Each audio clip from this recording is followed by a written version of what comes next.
आचरी वंदनी मुद मंगल में संत समाज,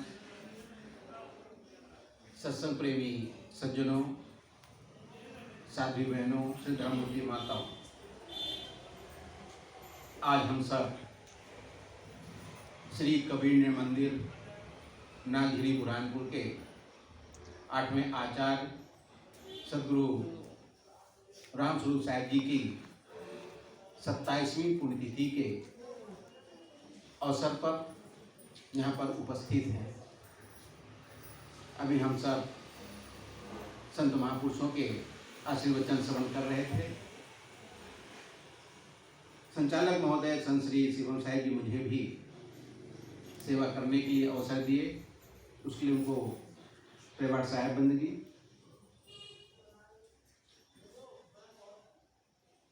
यहाँ पे जितने लोग विराजमान हैं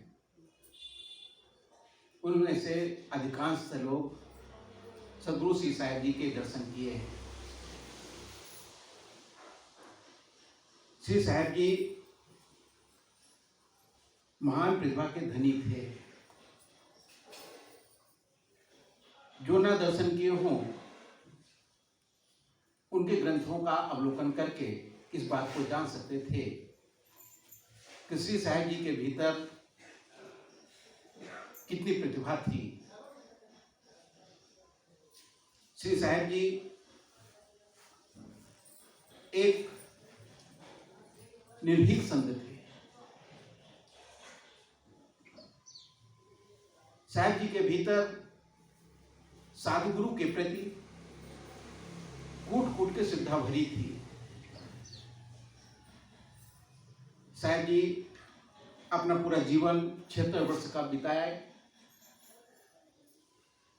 2 अक्टूबर साल 1996 को साहिब जी का शरीर छूटा तो हॉस्पिटल में, लेकिन समाधि आप सबके सामने यहाँ दी गई। श्री साहिब जी एक प्रकार से इतने कर्मठ महापुरुष थे कि जिस काम में लगते थे उसको बखूबी करते थे। कुछ देर पहले श्री पंचम साहिब जी बताए, और आप सबको पता भी होगा लगभग, कि साहिब जी देर रात तक ग्रंथ लेखन का काम करते थे। मैं तो उस स्थिति को नहीं देखा हूं। श्री मोहित साहब बताते थे कि साहिब जी के बैठने की जगह में मोटे चट्टे पड़ गए थे। इतना बैठ के ग्रंथ लेखन करते थे, अध्ययन करते थे। साहिब जी हम सबको ऐसी संपदा दे के गए हैं जिसको हम पारसमणि यदि कह दें तो पारसमणि भी कह दें तो कम पड़ेगी बात। पारस पदार्थ नहीं है, उपाधि मात्र है।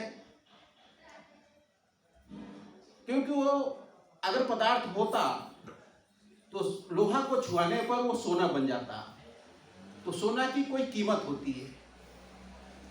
लेकिन साहब जी जो संपदा दे के हम सबके लिए गए हैं वो अनमोल है। क्योंकि दुनिया की सारी संपदा किसी व्यक्ति को देने के बाद हम अपने आप में स्थित नहीं हो सकते, हमारा कल्याण नहीं हो सकता।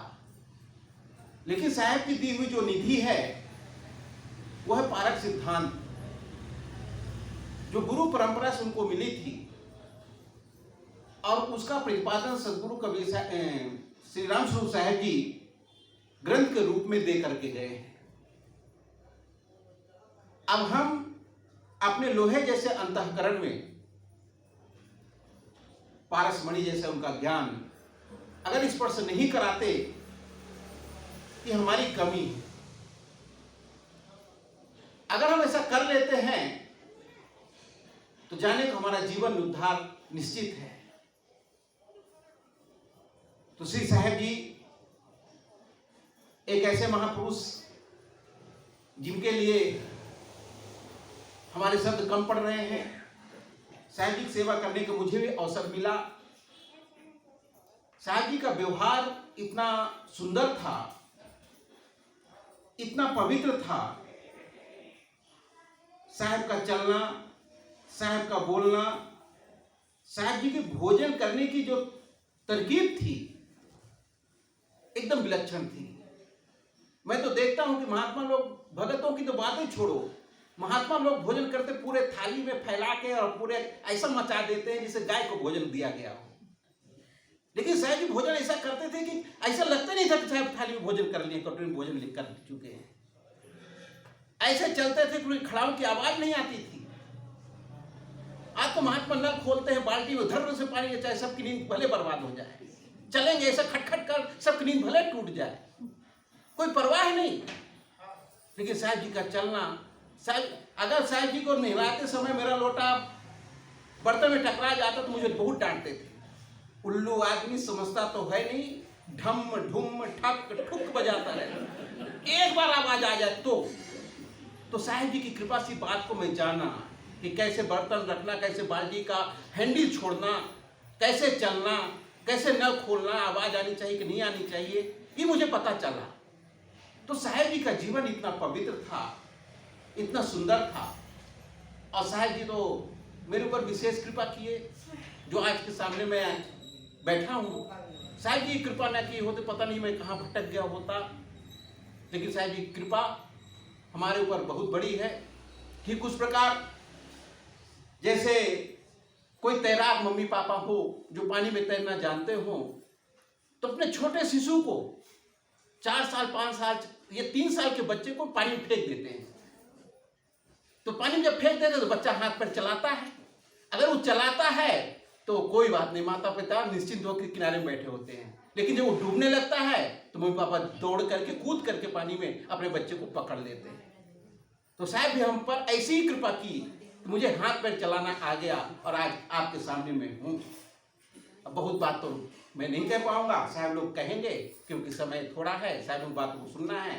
तो साहब जी के चरणों में मैं अपनी श्रद्धापूर्ण श्रद्धांजलि समर्पित करते हुए मैं अपनी वाणी को विराम देता हूँ। बोलिए श्री सद्गुरुदेव की जय।